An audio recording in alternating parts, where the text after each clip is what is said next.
Hey there, Knicks fans. How you doing? It's your boy Jonathan Macri with you for another episode of the Knicks Film School Podcast and a Knicks Film School Patreon episode. I'll explain what I mean by that in a moment. But first, let me introduce my esteemed colleague, who I should know. It's Monday at 4:17 p.m. The Mets are not playing tonight, right? They are not. Okay. I was wondering whether your attention was going to be starting to drift at any point during the episode. Let's make things clear and my commitment to Knicks Film School. I wasn't questioning that. No. But this is going a place. Don't worry. We do have something scheduled during the Mets game tomorrow. That's pretty important. An interview with a high-profile person involved with the Knicks, and this is why. My commitment being, hey, let's schedule this a month early. The Mets won't make the playoffs. So the reason I won't be at Citi Field, which is 10 minutes that way, is because I love my people. And I'm hoping that all of you, not to fully shill out there, see this dedication and consider signing up for a Knicks Film School Patreon subscription as a result. So let's give the people a little behind the scenes. So as luck would have it, this weekend, at the beginning of this week was a little bit of involved a little bit of craziness on my end. I'm not going to blame any of this on Andrew. This is all me. And Jeremy also has some work stuff going on. So this episode is taking the place of what would usually be our Monday show, which we always release on Monday at midnight, not Sunday at midnight, when the Knicks play on Sunday, as they did this week. But again, as craziness would have it, we weren't able to do our normal show. So what we decided to do was something a little different. We are going to record right now our usual episode that we would release on our weekly Patreon feed. Yes, that's right, listeners of the show. If you want more KFS content than you're already getting, you go ahead and go to patreon.com and subscribe to Knicks Film School, where you could get there's a couple different options, but the one that we're kind of previewing today is the one that gets you an additional podcast every week, in addition to some other little goodies, including the occasional what we call Macri Mini, so a little extra recording. And we love doing this because not only do we get to talk about the Knicks, which we do a little bit on the Patreon, but mostly we talk about the league at large. And it is me, it is Andrew doing it, and we have a lot of fun with it. We do some gimmicks throughout the year. We do rankings. We do all kinds of fun stuff that we revisit year after year. And now this is what, the fourth year of this? Yes, fourth year. Man. Fourth year. Yeah, my goodness, great. Summer after the We Here season. Yeah. And we thank all of our patrons who have been with us from the beginning, anyone who's joined along the way.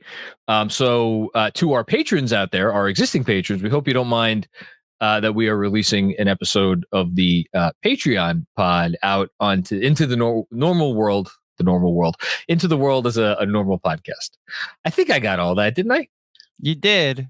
However, we are going to try and record one that's just for Patreon later this week. Yeah. And full disclosure, Monday is my busy day, so I was just double checking my phone and my emails before I give you my full attention and our listeners my full attention. John, did you mention the ad-free, uninterrupted version of the podcast? I didn't. I missed that completely. Okay. Yeah. So one of the perks that we've just added this year, and I hope I don't get in trouble for this because this is more of a ask for forgiveness than permission type of thing.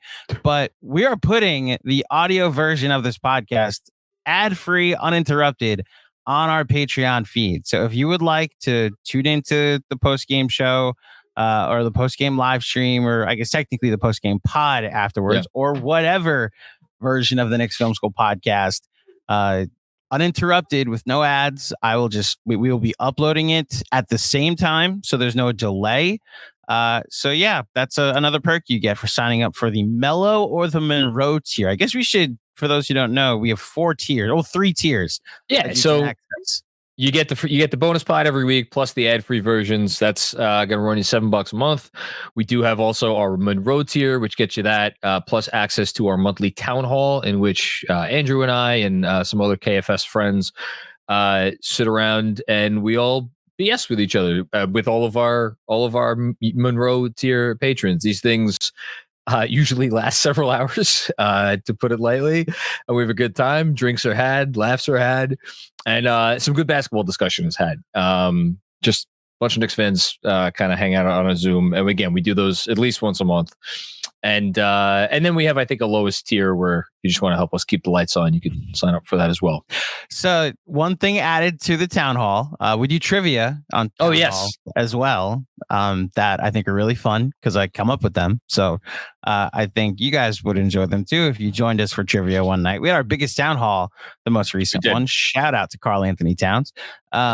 And the lowest tier we actually have renamed because it's just a support tier. You don't get any extra content, but if you want to show us support, you can. It used to be the Starberry tier, but I think it's officially if you want to show us your heart and just support us, and that's all you want to do, you can join the Heart tier for $3 a month, and it's just my way of saying thanks to Knicks Film School. You don't have to send a super chat. It's just my contribution to what you're doing at Knicks Film School. We greatly appreciate it. And if you're someone out there who's like, you know what, times are tough, I can't give you any more of my money, but I will keep listening to your pod. We love you too, and we appreciate you. Okay, so let's get yes, goes without saying. So let's get to this episode in which we are ranking 1 through 15 the Eastern Conference in the order that we think that they will finish. We have talked about, we did East over-unders on the Patreon feed probably about 3 weeks ago now, 3-4 weeks, whatever it is. Things have changed a bit because the Knicks have changed. And I think the Knicks factor in prominently here into this discussion, obviously. We've also gotten some other stuff that we'll touch on along the way as we discuss these teams. But how do you want to start this? You want to just go, we'll go back and forth, like we're each going to pick our one and then we'll go from there? Yeah, we go 1 through 15, not 15 to 1, because it's more interesting to start at the top. And I'm very curious. Well, how much has changed since the Knicks shook up the NBA world? You know. So as you may know, and as newsletter subscribers, shout out to the Knicks Film School Substack. I have made no bones about the fact that I think the Boston Celtics are still the title favorites, and the Boston Celtics should. That's correct. I think that is the correct assumption. Even Andrew, well, I have a feeling I know what he's going to do in a second. I think even he would argue that, like, if you're setting it up like the way it should be, regardless of our individual opinions, that the Celtics should be the favorites, even with the Porzingis injury. I gave them, I think, a 35% share of my like Macri championship pie in terms of like what odds would I give them of winning it all this year. So like basically like a 1 in 3 chance. That said, I did do a little extra research, Andrew. Did my own research. Can I give you some data about the last 6 teams in the NBA that have either won 60 games or won the prorated equivalent to 60 games in a shortened season, and how those teams did the next year? Okay. Yeah, go ahead. Because the Boston Celtics, as you may or may not know, won 64 games last year. Yes. Okay. This is why I think this is yes, which is why I think this is relevant. So the last team, actually, I should ask you to guess. Do you know the last team to win 60 games before Boston? It didn't happen the year before Boston was the Suns. Very good. Who also won 64 games. They followed up that 64 win season by going 45-37. Weird season, though. Weird season, but your record is you are what your record says you are, Bill Parcells. But if you trade for Kevin Durant in the middle of it, weird season. That's all I'm saying. Weird season, but just 64 wins to 45 wins. The previous season was one of the shortened seasons. The Jazz went 52-20, which I actually didn't put this in my calculator. It's about 60 wins. It's 60-ish. The following season, they went 49-33. So a decrease of, more or less 10 wins. The year before that, the 1920 Bucks went 56-17. They followed it up by going 46-26. Again, 56-17, not not 60 wins, but it would have been healthily clear of 60 wins. 46 and 26, not quite as good. The year before that was the only team that did not have a drop off, and it is again those Bucks, or they had a drop off, but not that severe. They went 60 and 22 and followed it up with the 56 and 17 I just mentioned. And then we got two more. The 17-18 Rockets went from 65 and 17 to 53 and 29. And then the Golden State Warriors, 16-17 Golden State Warriors, went from 67 and 15 to 58 and 24. It's like an average of, like, if you take out the outliers, it's like you're probably looking at a decrease of about 10 wins. Which, if we're looking at Boston right now, and we're talking about, okay, they won 64 last year, Porzingis is out, the whole thing. 54, 53, 54, 55 sounds about right. So I ask you, how many wins do you think wins the Eastern Conference? 57, 58, around there. 50, 56 even, but I'd say 58 would be the number I'd say. That's... that doesn't feel a little high to you? I started at 55. Like I could see anywhere from 55, 55, 58. Okay. Yeah, around there. I am... Man, do I really want to do this? I mean, I wonder if we're going to do the same thing. We can't, because then we look like a couple of just unabashed homers. Or maybe it's just objectively true that the Knicks being the 1 seed isn't a stupid idea. Like, it's an actually smart thing to say and not a homer thing. I would go Knicks if I didn't think the Celtics were going to play this season with a pretty big chip on their shoulder because of all the stuff we've talked about in the past, like Brown getting left off the Olympic team, Tatum having what happened to him in the Olympics. The fact that, like, other than Porzingis, their guys really don't miss games. Like, obviously Al Horford's not going to play a ton, but I'm not sure how much that matters given who else they put on the floor. I have enough faith in the infrastructure that I think they will win somewhere in the mid 50s, like you just talked about. I could see that not being enough, but if for no other reason than I want to be a little different from you, I'm going to go Boston number 1. I went back and forth on this when writing my notes today, and yeah, the Porzingis out until next year, as in 2025 calculation of it all is enough for me to say Boston won't be the 1 seed this year. I think that's fair. It's also why I don't think they'll be the 2 seed this year, which is why I'm going back and forth between two teams and at risk of sounding like a homer, because I was prepared to say a different team would be my 1 seed until a week ago, or I guess a week and a half ago, when the Knicks made a pretty substantial trade. And I'm projecting good health or enough health between Anunoby and Karl-Anthony Towns, and knock all the wood around us, Jalen Brunson. I will pick the Knicks as the 1 seed in the Eastern Conference. I'm not saying it's going to be by a large margin. I'm not saying that it wouldn't shock me if they're a 3 or a 4 seed. I think they have the infrastructure, the culture, the talent, and the coach that they're going to try and win every regular season game possible. So preaches go for the 1 seed. I'm going to take the Knicks at 2. The reason why I couldn't get over the hump and take him at 1 is because, and I've said some version of this or written some version of this already, and I'll say it again. I think with this trade, their ceiling went up and their floor went down. And the reason I say that is because obviously the center thing was a real issue. And, Precious Chua had a nice first preseason game. Jericho Sims went out there and looked like a nice version of Jericho Sims. Mm-hmm. That would have been an issue, but because of what you're talking about, and because they approach every regular season game with a level of seriousness that I don't think any other franchise does, and because of what their depth was, even with the center issues, and I think they would have addressed those center issues via trade at some point this year if they did not make this trade. If 1 or even 2 of their of the McCall, Hart, Dante, Julius, OG group went down, I'd be like, it's okay. Take two of those guys out. I'd be like, they're okay. They'll be okay. They'll be fine. Now I'm sitting and looking at a team where if Jalen Brunson goes down for any significant period of time, that's a little bit of an uh-oh. If Karl-Anthony Towns goes down for any significant period of time, it's a little bit of an uh-oh.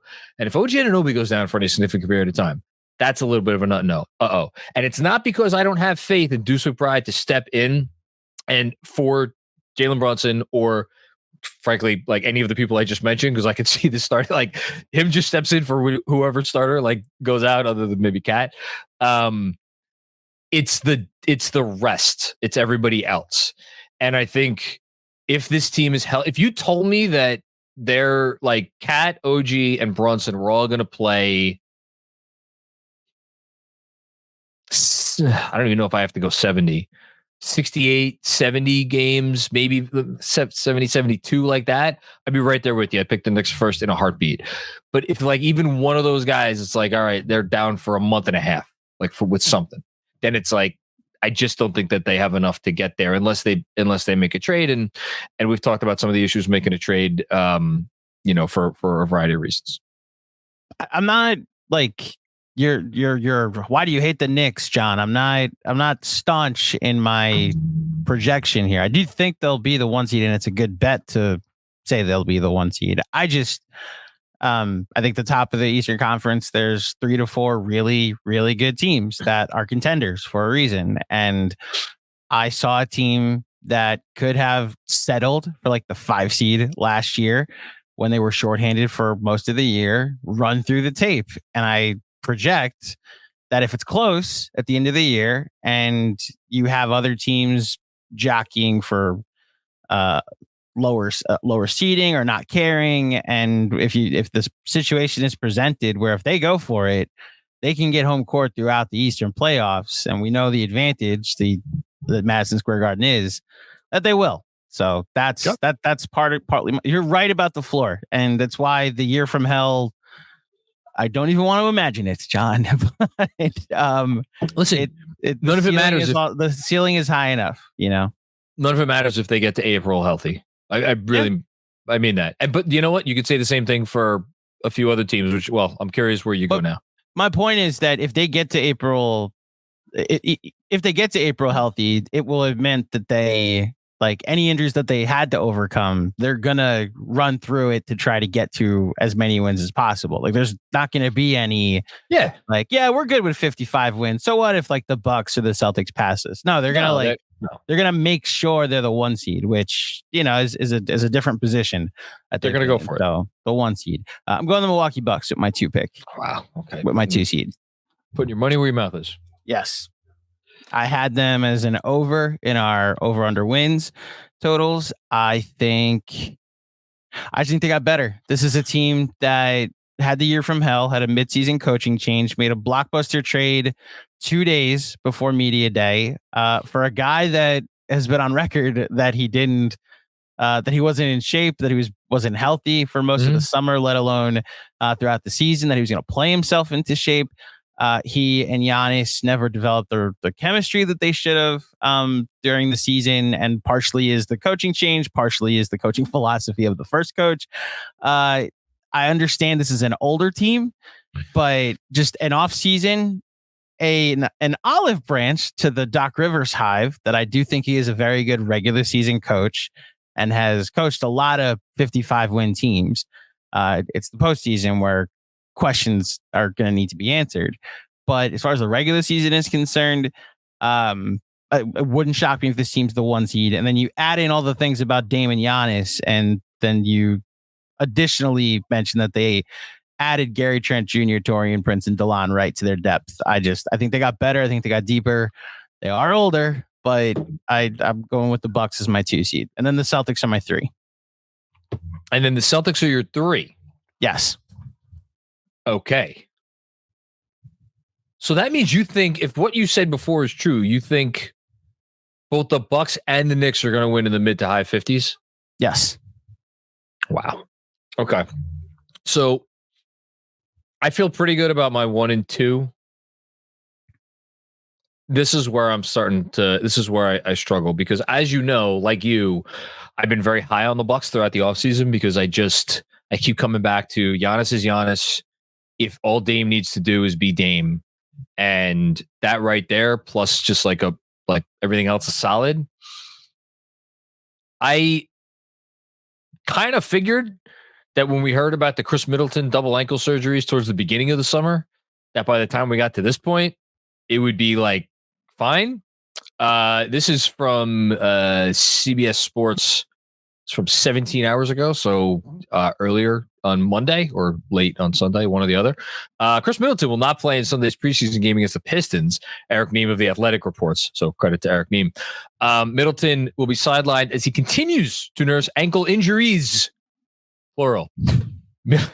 Middleton has been trending in the right direction. That's good, but has not returned to practice in full, so it's unlikely he suits up. Wait for it. In the near future. Now, I don't know what near future means. You don't know what near future means. None of us know what near future means. And that's part of the problem. And between that and between the fact that Brook Lopez is not exactly a spring chicken, I think I saw Gary Trent Jr. had something that popped up today. Like he's off. Real quick. That's the issue with, it's why I bumped them down to a 2 seed. I think like you go to their depth chart on ESPN and everybody's got DD next to them day to day. Like the whole roster is just day to day, which is why the health factor is a thing. But it existed last year and they won 49 games. I'm asking them to be like 5 games better with organizational stability and Dame and Giannis getting better together, like, and with better players to fill in the gaps of people missing. This is a 54, 55 win team. Are we going to be shocked? No, we're not. And yet they're not going to be my 3. Oh, wow.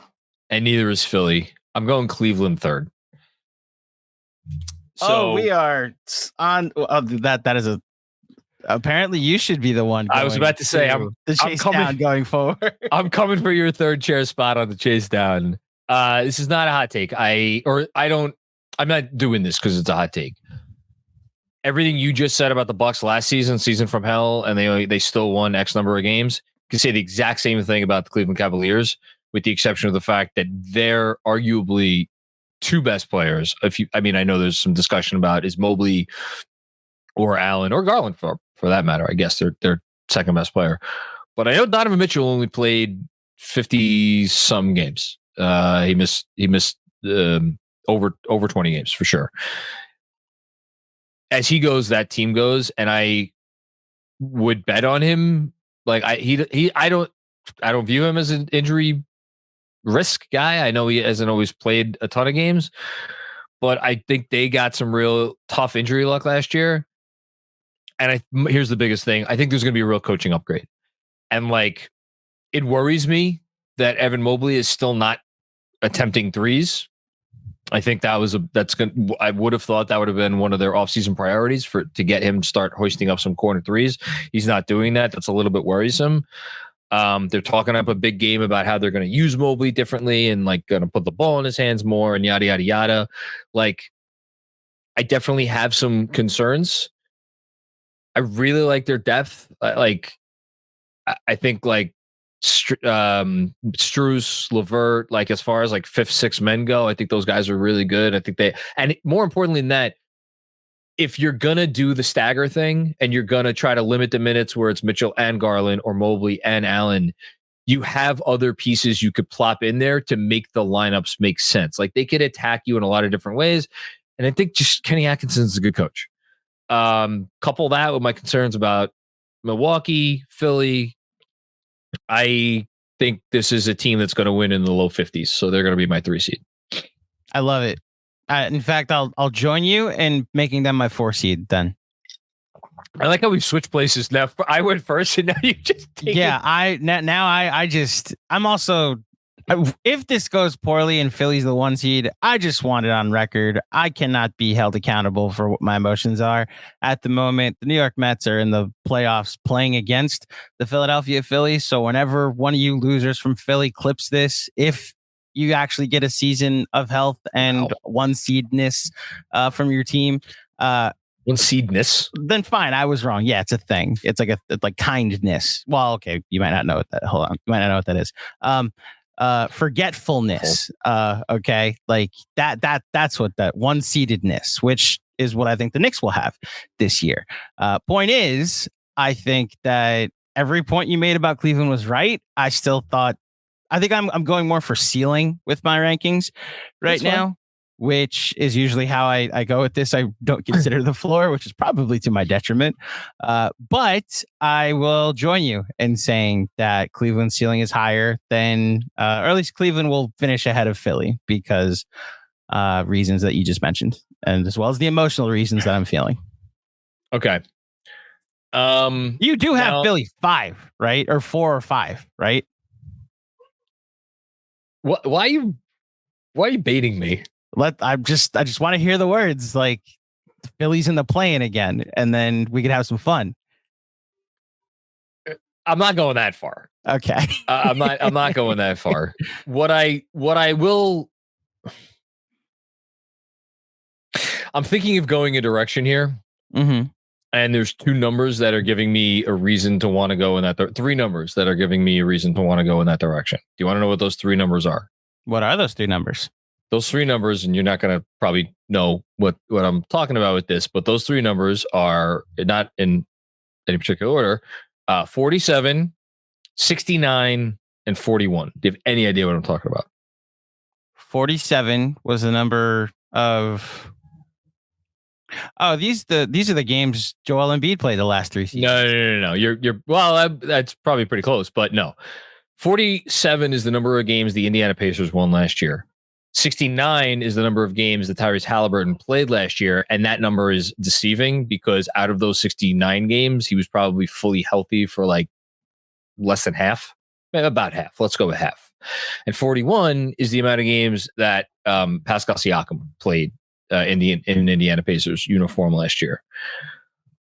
Might be recency bias because they just beat us in they beat the shell of us in the playoffs. Mm-hmm. Even as so, here's what I'll say. Would the Knicks have won that series? Probably in 5 games. If they were some semblance of healthy, forget Julius, even if they just had like OG for all the games and maybe Mitch too. Yeah, I think they win the series in 5 games. That Knicks team they were a bear. And I understand they were hurt, and I understand they were on fumes and the whole thing. That even that version of that team, I had a lot of respect for, and I believed that they were going to beat the Pacers. And for as much as the Knicks couldn't quite get to where they needed to go because they were hurt, I will always give the Pacers a lot of credit for coming and taking it. They had the opportunity. They were given the opportunity to take it, but they took it. That showed me a lot. From what I saw from a couple of their lower level pieces, I think that was important. I think the Mathurin thing, I'm not making a big deal out of it as Pacers fans may be making out of it. But the biggest thing for me here is, can we get a mostly healthy season from Halliburton? And it's a full season from Siakam. I didn't think I was going to do this, but I'm going to go Pacers 4. Wow. I love this. I love the variety. I feel like I went chalk now. I have a different take on the Indiana Pacers, and partially because of my head coach that you just continue to ignore and doubt.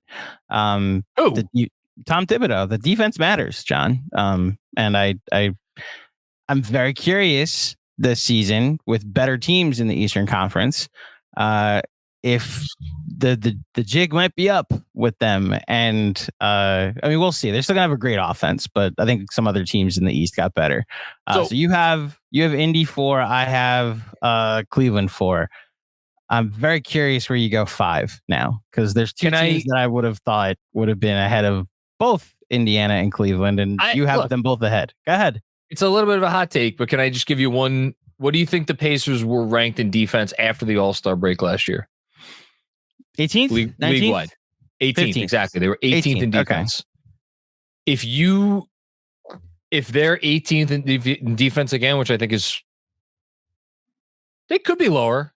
They could also be higher. I think, like, if you told me they're going to be 18th in defense again, I'd be like, all right, that sounds right.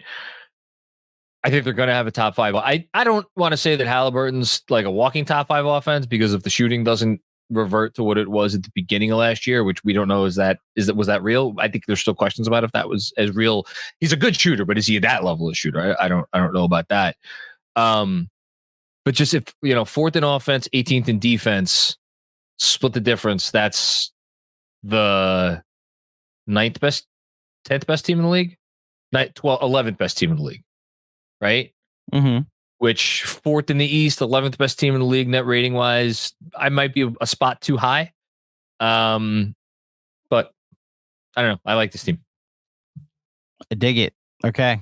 I will, I guess now turn to Philly and make them my 5 in the East. The ceiling is a 1 seed for them, especially if they get any hint of health from both Paul George and Joel Embiid. Doing the previews this summer, especially the one with Mensah about starting 5s. It's weird to try to quantify Philly, because in putting their starting 5 against a lot of starting 5s in the NBA, they'd have 3 of the top 4 or 5 picks no matter what. But like, I would probably take 7 of the top 10 picks from the other team. I just don't like the other 2 starters. No disrespect to Caleb Martin or Kelly Oubre, but I would probably take, if we're doing this like 1-to-1, some order of the Knicks' best 2 and the Sixers' top 3, and then the next like 5 picks are all Knicks. But this is an injury conversation. Which is why I think the top heaviness of the Sixers creates the ceiling.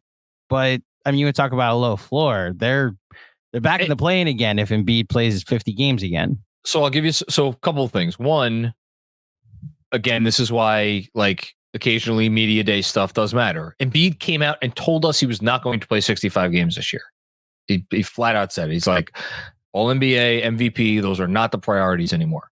Which is translation, I'm not playing 65. Okay, so let's say you get 60 out of Embiid. 60, 62, whatever. Paul George, contract year last year, played in 74 games. The previous 4 seasons, 56, 31, 54, 48. I think that's a closer indication of what you're likely to get from him. So if you got Embiid for 60 and Paul George, let's just say for 60, the rest of that team, if they don't have their big 3, if they have Embiid plus one of the other guys, I have faith. Even Maxey plus Paul George, like, that's the thing, is like, I have a lot of faith in Maxey, which is why it hurts me where I'm putting Philly, and I still think they're going to be really good. And I do think there's a possibility we could get 650 win teams in the East. But their depth, like when you start overextending the Eric Gordons and the Reggie Jacksons of the world, I think you get a little worried, or I get a little worried. So that's why you have him 5, which I think is fair. I have him 6. I have the Bucks 5. Okay.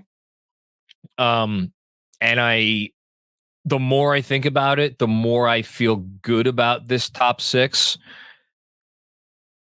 My worry, as far as a team that could pop in, is probably not the one you think, but I'll save that thought. Who's your number 6?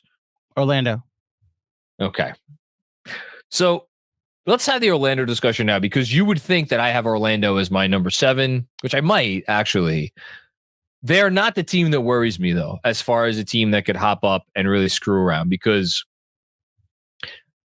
Andrew, the hate has gone a little bit too far. Oh, no. Yes. And I know we're dancing around here, but I'm talking about Miami. Can we treat this as a contract year from Jimmy Butler? We'll talk about Orlando in a second, but just that question first. Can we treat this as a contract year from Jimmy Butler? Okay. No, can we? Because he has. I'm saying yes, we can. If you'd like to, we can. Because he has a player option after this season, which he could opt into, and he may very well wind up opting into. But he could also use that player option as leverage to try to get what he wants. And just from some past history, Jimmy Butler, this would not be his first or second go around using like his position within an organization as leverage to get what he wants and where he wants to go. So I think the notion that Jimmy Butler, like we keep doing like games played. So Jimmy Butler games played over the last how many years? 60, 64, 57, 52, 58, 65. Is it fair to expect that there is a 70, let's say 70, that he has 70 games in him? Is that possible? Sure. I don't know. You don't think so? I don't. I just wonder if, look, the contract year of it all is interesting, which I wonder if there's a off the rails version of the Heat where everything goes wrong. Right, where he and Riley get into some kind of power struggle, and we hear all the murmurs. It's usually been overcome by them winning. But I don't know. Pat Riley, it might not stand for the nonsense at his age. I think this is going to sound silly because Jimmy does things that are extraordinarily unprofessional at times. I think when it comes to what matters on the court, all the parties there involved are going to be professional enough to put any of that stuff aside. I agree. And do it. Yeah, and do what they need to do. Speaking of Pat Riley, apparently they are naming the court after him in Miami, per Mark Stein. Cool. They should have a picture of a rat on it. That hurt to say, didn't it? Wow. A little bit. Died inside a little bit. Look at you. Okay. I like. Here's the thing. You're giving me Miami. They go 9 deep with legit NBA players. They have a very clear top two, a top two that maybe not has had the most regular season success, although they were 1 seed at one point, not that long ago. If they could figure out the who starts and who comes off the bench and the combinations and all that, like they have the talent to be good. And so if the biggest question is, can they figure out X, Y, and Z? Then my next is like, okay, well, who's their coach again? Oh, that's right. That's what I keep coming back to. And that's why I keep coming back to the fact that like I'm high on the Cavs. I'm higher on the Pacers. Like you have Orlando 6th. I'm feeling like if there's a team that's going to come up and make us all look stupid, it's the Heat more than any of these other teams. And yet you're probably going to have an 8th. And I might have me. I don't know. I'm still tossing back and forth between them and the Magic. Make your quick case for why Orlando deserves to be number 6 over Indiana. Defense matters. Leap from Paolo. Leap from Franz. Better season from Franz. Their shooting's better with KCP. That's a team that won 47 games last year, and I think they got better. And I think they just naturally will get better with the younger guys that they have on the roster. That's a deep team too, so they can withstand injury. They are deep. They can withstand injury. They shouldn't need to withstand injury because their guys are young and like they should. Right, but like freak scenario, I'm saying like if Franz misses 20 games, okay, like they have multiple wings that they could bring up. Now Franz, I will say, is probably him and Paolo are not necessarily like their floor goes down, but I just naturally, I think they're gonna get better. I think there's 2 types of teams, 2 types of young teams that have that like. Okay, I'll use an example rather than trying to phrase it because I can't find the words. The Thunder, at one point in time, when they had Durant and Harden and Westbrook, they had their version of what the Magic's season that the Magic had last year. And there were no questions about how they were going to follow that up because you saw the talent and you saw how it worked together. It made perfect sense basketball wise. They had other pieces. Like it was like all that stuff made sense. There was no question that they were going to or there was no one worry that they were going to regress. It was just going to be like, how many more wins is it going to be next season? We see teams like that occasionally. Like I'm thinking about like the Magic in the 90s. There's a bunch of obvious ones that I'm forgetting. And then there's a second category of teams that are young and that take a step up like the Magic did last year but don't have quite that level of talent. And more to the point, for me at least, the team just doesn't. It's not like all the teams that we've talked about. There's versions of those teams where it makes perfect sense. What's the version of the Magic that makes the most sense? And I ask that question because what I'm struggling with is where's the point guard? Because right now the only true, quote unquote, true point guards they have on their roster don't look like they're ready to be productive, winning NBA players for a really good team. They're going to slide in Suggs, and they're going to hope that Suggs could just run the show. That worries me a little bit. It does. And I maybe that worry is unfounded. Maybe the defense is going to be so good, and like Paolo and Franz is going to be enough that they're going to be able to run and maybe I'm going to look ridiculous. Maybe they're going to come out and win 50 plus games. I have enough questions there that's why I did not consider them for the top 6.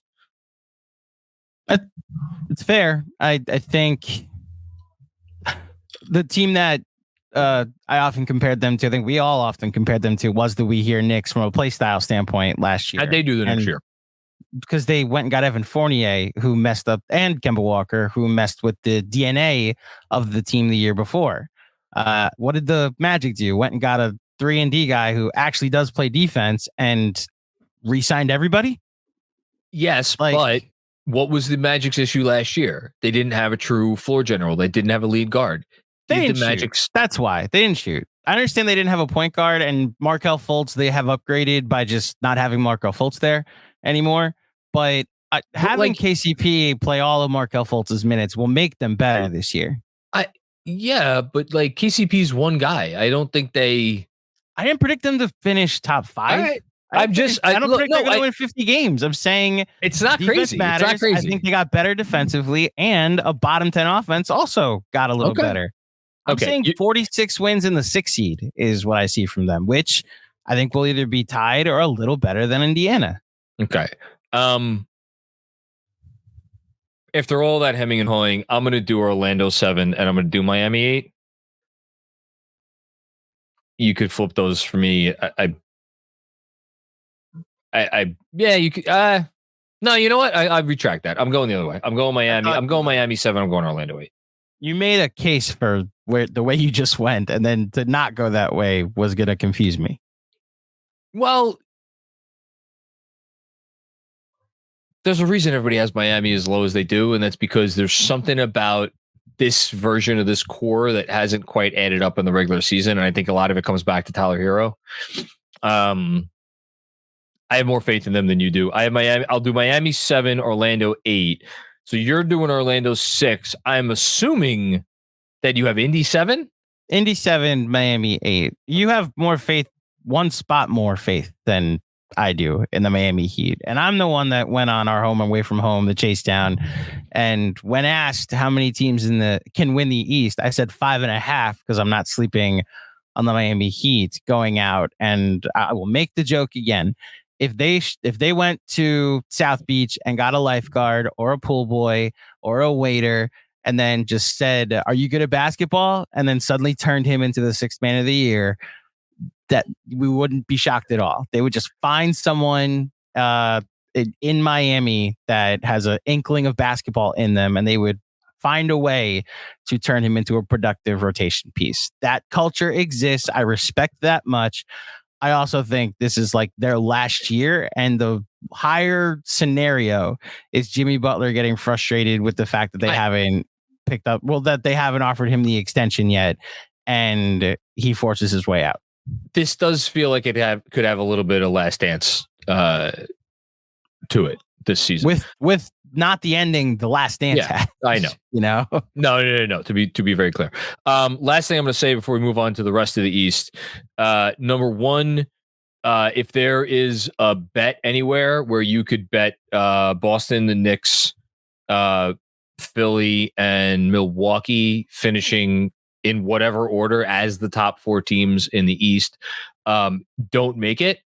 I went for the newsletter a few weeks ago. I went back and looked at preseason over-unders in both conferences, the East and the West. How many times in the last 5 years, so that's a total of 10 conferences over those 5 years, how many times do you think the predicted top 4 as far as over-under finished as the top 4 at the end of the year out of those 10 possibilities. It's some great research. You should write a newsletter. I'll say 10. I'll say 5. No. Oh, yeah. Out of 10, you're saying 5? Yeah. Okay, I'll say it's 5. 0. Oh, okay. Every single year in the last 5 years in both conferences. Now, the difference is that the East is an average of one team that's different per year. One team that starts the year as among the top 4 over-unders that ends up finishing out of the top 4. In the West, it's an average of 2. So if your preseason over-under is among the top 4 in the West, you got a 50-50 shot to end up there.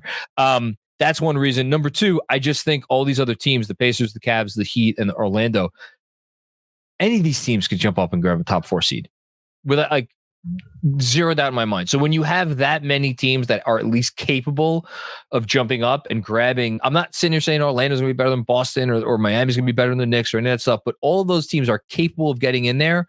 For that reason, like the notion that we're going to get in some order Boston, the Knicks, the Bucks, and the Sixers when all is said and done, I just think it's crazy.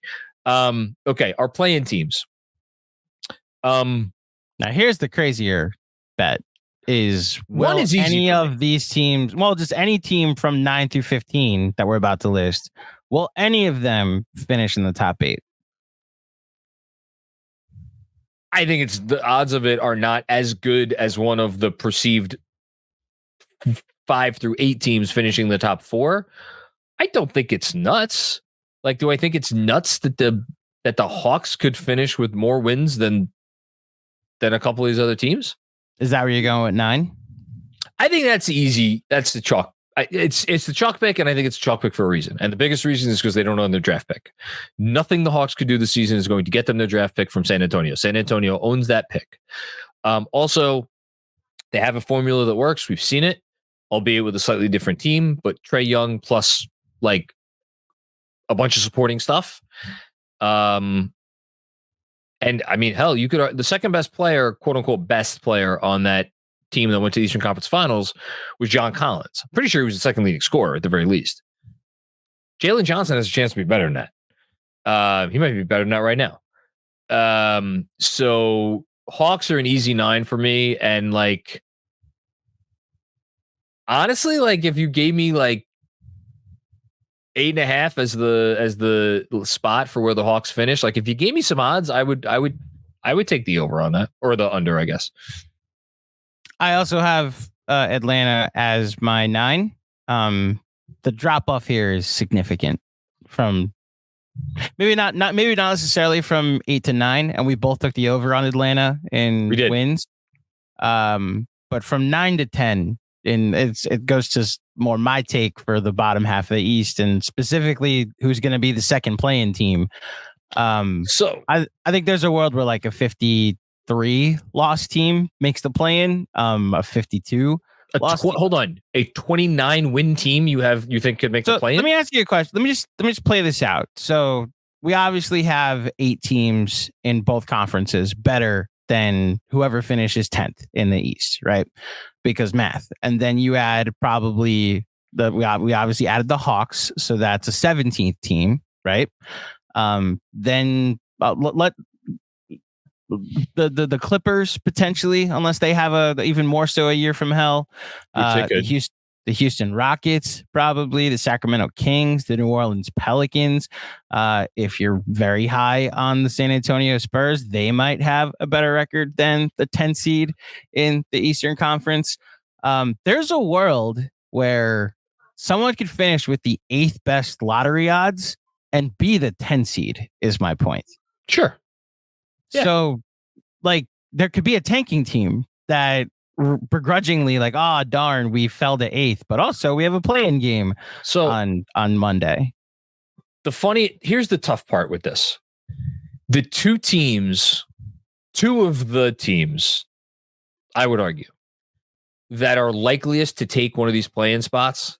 I think there's 3 teams we're talking about here. I think we're talking about Charlotte. I think we're talking about Toronto, and I think we're talking about who did I forget? And we're talking about Chicago. Yes.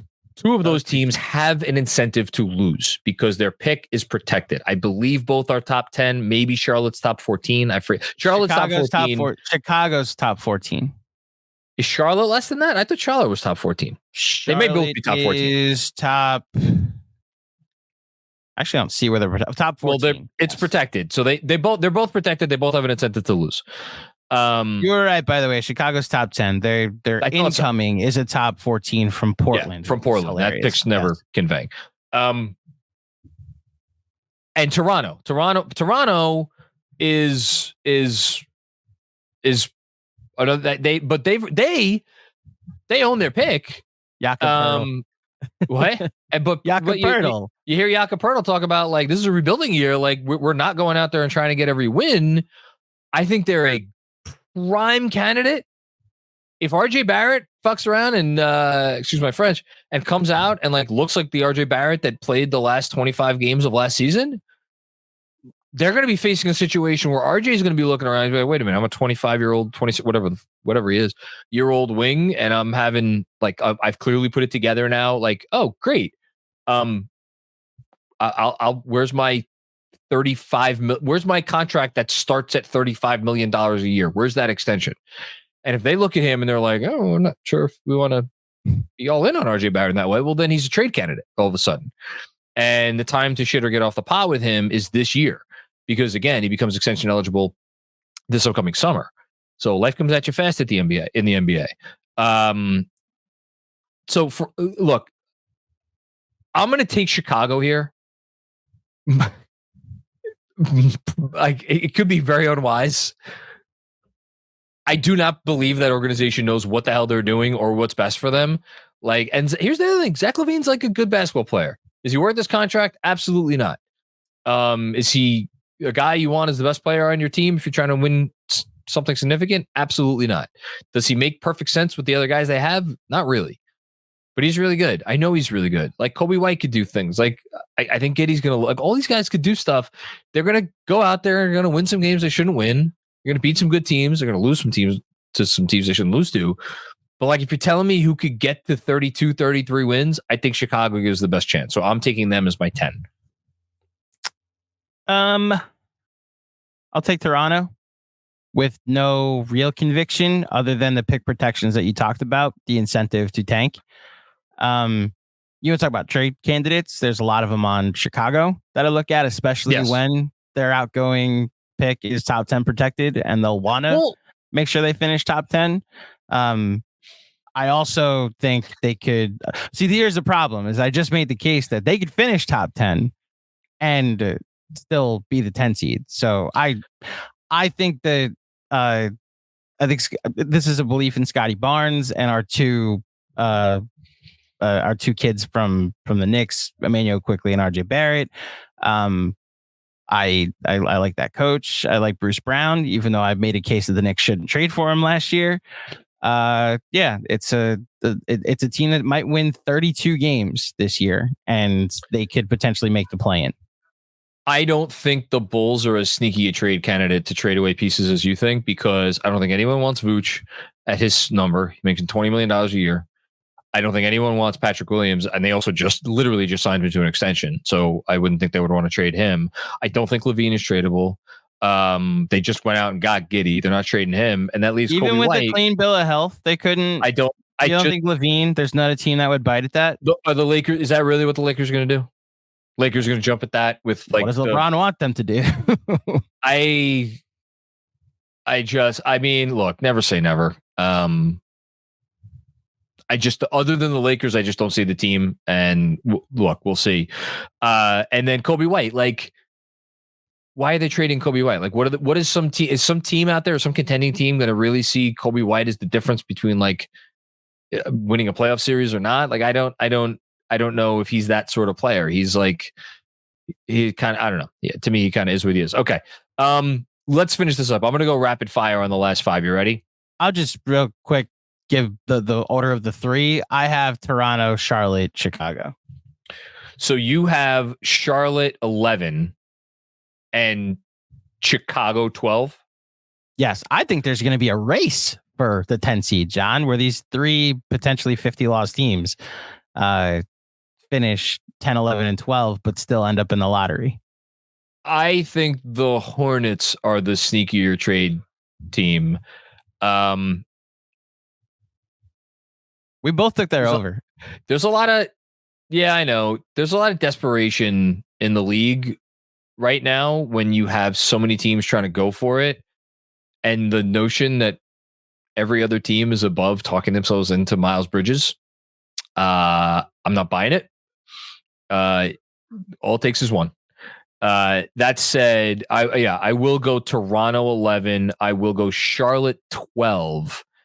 And then my last three, I feel pretty comfortable about this order.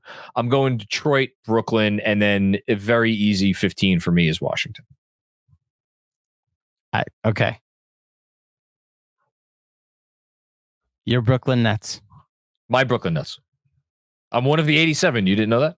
For those who don't know, the Brooklyn Nets over-under projected, shout out to our friends at BetUS, is 19. And John took the over. I didn't lock it, but I did take the over. In the same pod that before the Karl-Anthony Towns trade, John took the under on the New York Knicks to win 53.5 games. I think the Nets, there's more likelihood that they win 9 than 20 this year. That's how ass I think they're about to be, the Brooklyn Nets. I'm going to enjoy all of it because I think the Knicks will be the 1 seed and Brooklyn will be the 15th team. They might get Cooper Flag out of it, but hold on, you're going to getting Detroit, I'm going Detroit, Washington, Brooklyn. Now, Washington might win 17, but it might double I guess I'll go perfectly 18, but it might double the Nets win total. Incentive to tank, John. They're back in the world of having their own pick after trading it again after the last decade and a half of, oh my gosh, we have no draft picks. And now, oh my gosh, we have a draft pick and it's a generationally great draft. Let's be bad for a year in front of nobody. There is no lockier lock for me than Washington being among the worst 3 records in the league when all is said and done. I agree. I would lock that in too with Brooklyn. Okay. Yeah. Okay. I think Washington. Here's the deal. I'm so serious. You don't know how serious about this. I will buy you a beverage of your kind, of your wishes, of my choice, of your choice. That's what I meant to say. A beverage of your choice. Anytime the Nets win a game this year. What are you insulting? Anytime the Nets win a game this year. Okay. You're gonna buy me a beverage. I will buy you a drink. Anytime that the Nets win a game this year, I'll buy you a drink. What? How many beers come in a case? 24 in your typical case? I'm not One getting a case. And you know what? If you'd like, we can fully play into it. I'll buy you a double on the second win, triple on the third win. I'll buy you 4 drinks on the 4th win. Shout out to T Squared Social. Yes, shout out to every watch party. It's like, oh, I got to pay up. It's been 3 weeks. The Nets have won a game. Here's a drink, John. God. Okay. We got to get out of here because I got to pick up my kid from her after school activity. All right, let's go through our rankings real quick. I went Boston 1, Knicks 2, Cavs 3, Pacers 4, Bucks 5, Sixers 6. Little alliteration there. Heat 7, Magic 8, Hawks 9, Bulls 10, Raptors 11, Hornets 12, Pistons 13, Nets 14, Wizards 15. I went Knicks 1, Bucks 2, Celtics 3, Sixers 4, Cavs 5, Magic 6, Pacers 7, Heat 8, Atlanta 9, Toronto 10, Charlotte 11, Chicago 12, Detroit 13, Washington 14, and little brother, the Brooklyn Nets at 15. 15. 5 more wins than they're going to have this year. Awesome stuff. That's hysterical. Awesome stuff. Don't forget, if you want to hear the West rankings, what we just did for the East, except for the Western Conference, as well as more great content from your friends here at Knicks Film School every week, feel free to sign up for the Patreon. Again, just go to patreon.com, search for Knicks Film School, or we should just put a link in the description of this episode where you can. There always is. Yes, it always is. Okay, great. So you find it there too. Thank you as always to our patrons who are already subscribed. And I think that is it from us. We will be back with more fun and games before you know it. Until then, have a great rest of your week. Peace out.